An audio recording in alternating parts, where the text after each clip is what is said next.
Fire. At the moment in our society, this is the most neglected element in our lives, and most people don't get enough experience of fire in their daily lives these days.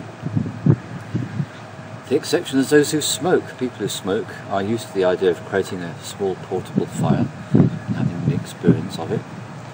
Fire is actually a deeply nourishing element and something we all need in our lives.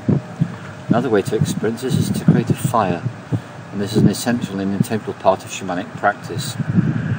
If people need to let go of qualities that don't serve them anymore, one of the simplest things they can do is to create a small fire. If you're lucky enough to have a house with a fireplace, you're well away. The very smallest fire you can create is just to take a bowl and take a very few tiny bits of materials, little bits of paper, little fragments of wood, you can get a fire going in that. That can be enough for a ceremony. If you're lucky enough to go outdoors, then creating a small fire outdoors is so easy. Some paper, some little bits of kindling, a few little sticks. You can create yourself a fire anywhere with those.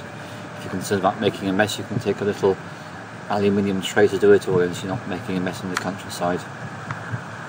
By bringing a fire into your life, you will find the following. You will find yourself more inspired, you'll be more in touch with your will. And for human beings, one of the most important qualities is the will. The will is what says, I need to make myself a drink. And the next thing you know, you get up and you make yourself that drink and you drink it.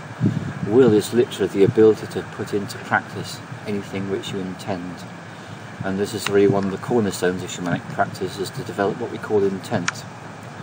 And the way we do this is by clarifying what it is that we want in our lives, and then by stating the intent. And the old-fashioned traditional technique is to state it 3 times.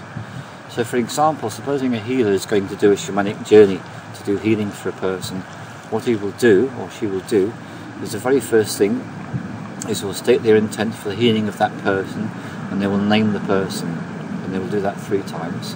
And then when they go on their shamanic journey, they know that they are programmed to look for exactly help for that particular person, because they've already programmed that through their intent.